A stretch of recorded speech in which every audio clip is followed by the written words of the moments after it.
My grandfather told me a story that his dad had told him. As a boy, he lived in a town by the sea.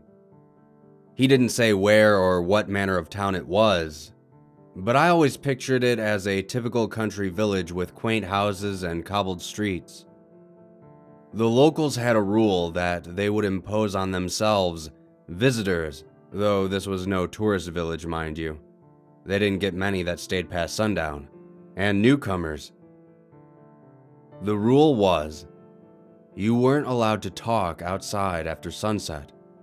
To be more specific, no vocalization at all. Not even humming. Most people didn't even venture outside after dark. And every night, people would triple check that every door and every window in the house was closed. If you had a broken window, you would board it up like a damn airlock. If there was any hole in the wall, any opening between your domain and the outside world, it had to be sealed. My great-grandfather didn't question it as a small boy. I guess if you've lived with something since birth, you wouldn't question it. But every kid gets to that age where they start noticing things. I sometimes wonder, though, would he have even learned the truth if that incident with the visitors hadn't happened? Well, one time when my great-grandfather was around 10 years old, some travelers were loitering around longer than usual. If people didn't leave before it started getting late, they would be chased out of town. Sometimes ushered faux politely. Sometimes outright scared off. But these guys, 5 of them, were young and boisterous, and they didn't like being nagged at. Sunset came, and the local children started throwing rocks at them, blindly defensive of their town's practice. The sheriff eventually told the men that they had to leave. My great-grandfather remembered the hollering. Maybe they had had something to drink. A lot of something.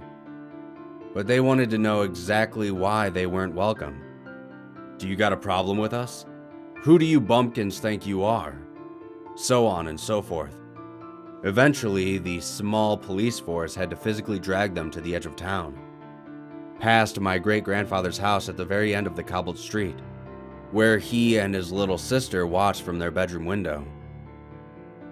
He heard them yelling something, and in a moment of pure stupidity on his part, his words, not mine, he tried to open the window a crack to hear them better. He had never heard such tones, what with how the town rationed words. Luckily, his mother stopped them and dragged them both away from the window. That night, my great-grandfather kept getting up to peer through the curtains. His sister, mother, father, and his uncle were all asleep by that time. He told my grandfather that a strange excitement, laced with dread, came over him that night. I suppose it's like checking your phone, but with a lot more fear involved. Then, sometime in the early morning, but long before the sun was due, he spotted the 5 men wandering around the streets. They were yelling back and forth at each other, perhaps still half drunk or just acting like the hooligans they were. My great-grandfather waited with trepidation, waited for some kind of boogeyman to descend upon them and snatch them away. Little did he know that what every villager dreaded had already happened. They were long gone. Eventually, with a stab of disappointment, my great-grandfather finally slept through the rest of the night, until a loud pounding woke him in the early morning. His uncle got to the door before he did. There, on the doorstep, was one of the young men from last night, the whites of his eyes bulging and red, his face etched with horror and sweat. His uncle opened the door fully and the rest of the young men were visible, trembling some ways down the street. My great-grandfather didn't realize until later that one of them might have been dead. He remembered the man's head lolling to one side as he laid on the ground, an empty expression plastered across his face. No blood, no scars. He was just pale. One could have assumed he was still intoxicated. He recalled the way the man's arms were tucked against his chest like he had been cold, even though it had been a mild night.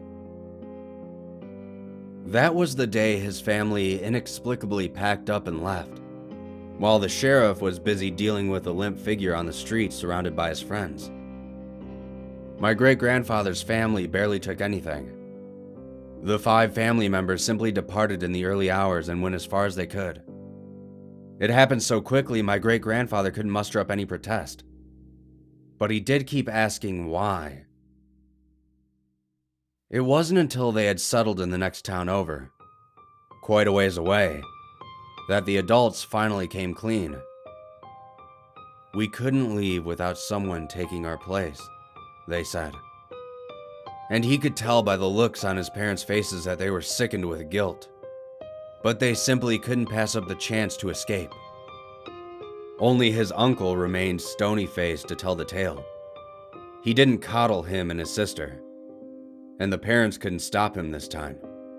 He said, again, that nobody could leave the town without someone else taking their place. There always has to be the same amount of people. He cut off my great-aunt's question why, and went on to explain that the 5 men would have to stay there now, and that it was their own fault for not heeding any warnings. Finally, my great-grandfather reached his limit, and he asked loudly why nobody was allowed to talk after sundown. With a look that was flat and cold, his uncle said, "There are things that awake in the night. Things that can steal people's voices. They do it without you noticing. They do it without being seen. You don't even know it's happened until later. It can take an hour, a day, or even a week. They wait to use it." "What happens?" my great-grandfather asked. "They use your voice to trick your loved ones. They can pretend to be them. They can use it to get into your house. There is one for every person in that town. And if someone leaves without finding a replacement, the creatures will follow them to their new place. The creatures spread like spores. They could be anyone. What we did was against the rules, but we had to risk it." My great-grandfather asked, "That man, did they kill him?" "They did worse than kill him," my great-great-uncle responded. My great-grandfather didn't tell anyone where that town was. Sometimes his son doubts that it even existed. But something worried him. There were 5 family members: brother, sister, parents, and uncle. There were 5 men who came to the village, but one of the men might have died that night. People are asking why my great-grandfather's town didn't deliberately lure people in so they could escape.